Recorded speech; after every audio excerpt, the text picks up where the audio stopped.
Subscribe कीजिए भक्ति विहार YouTube channel को और देखते रहिए इसी तरह का भक्ति वीडियो।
सब्सक्राइब कीजिए भक्ति विहार यूट्यूब चैनल को और देखते रहिए इसी तरह का भक्ति वीडियो।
सब्सक्राइब कीजिए भक्ति विहार यूट्यूब चैनल को और देखते रहिए इसी तरह का भक्ति वीडियो।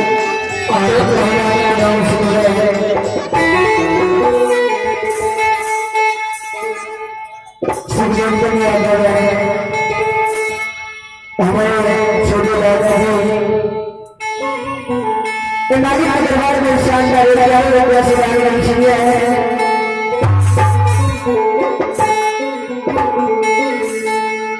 बोले बोले भैया जय राम श्री महाराज।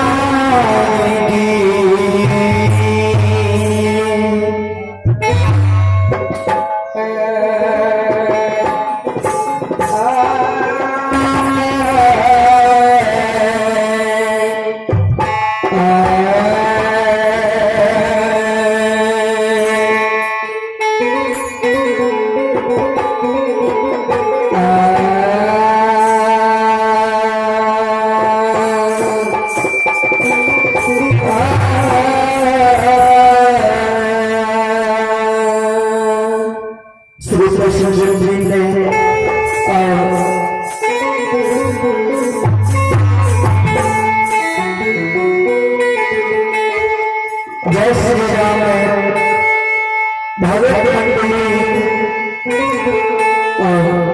गायक मनीष गंजिया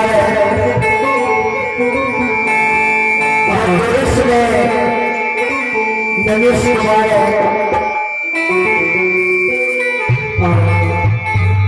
लाइव पर कला प्रस्तुत कर रहे हैं हमारे चाचा श्री परमानंद प्रसाद यादव मंदिर से हमारे पिता श्री परमेश्वरी प्रसाद यादव जय संतोष कुमार और परवेश कुमार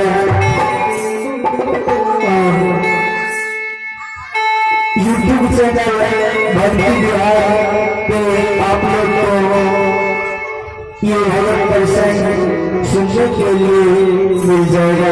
धन्यवाद।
सब्सक्राइब कीजिए भक्ति बिहार यूट्यूब चैनल को और देखते रहिए इसी तरह का भक्ति वीडियो।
सब्सक्राइब कीजिए भक्ति बिहार यूट्यूब चैनल को और देखते रहिए इसी तरह का भक्ति वीडियो।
राजा रानी पाछो बदला छवि में तेल फुले लगा नीत दिन धरा में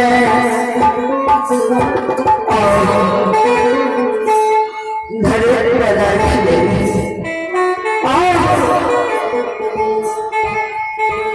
राजा रानी जार टिकता नहीं है।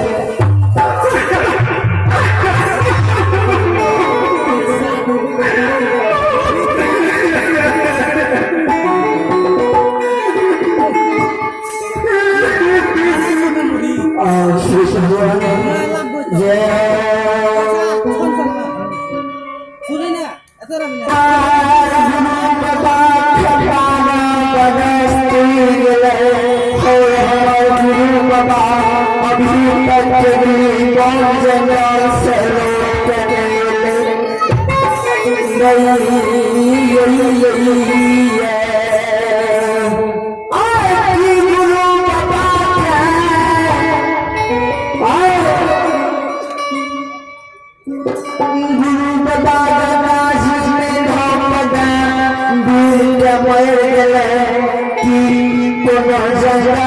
गुरु बाबा बाल सियार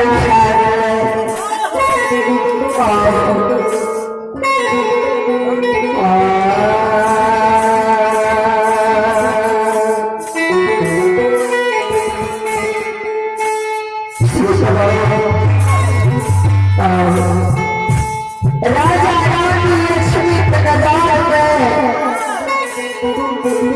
जय हो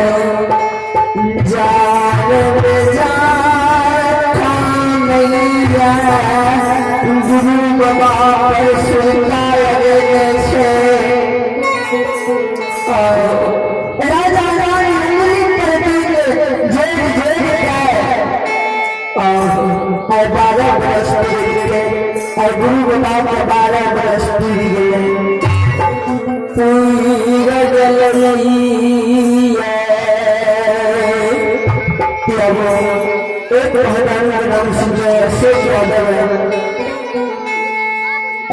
जगह निशान है तो क्या वाला सुनाना है जय हो दादा महाजन जय हो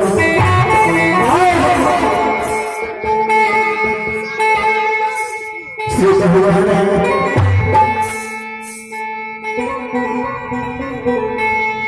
राजा रानी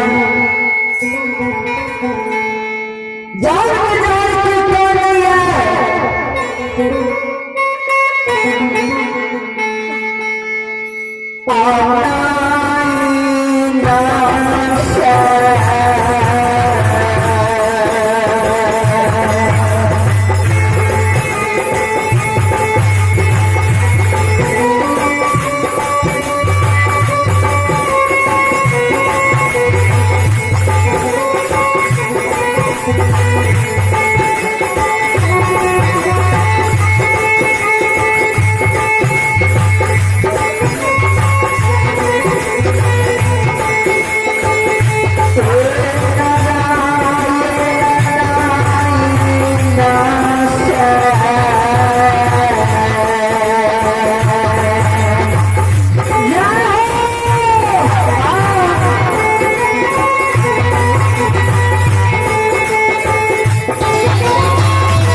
सब्सक्राइब कीजिए भक्ति बिहार यूट्यूब चैनल को और देखते रहिए इसी तरह का भक्ति वीडियो।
सब्सक्राइब कीजिए भक्ति बिहार यूट्यूब चैनल को और देखते रहिए इसी तरह का भक्ति वीडियो।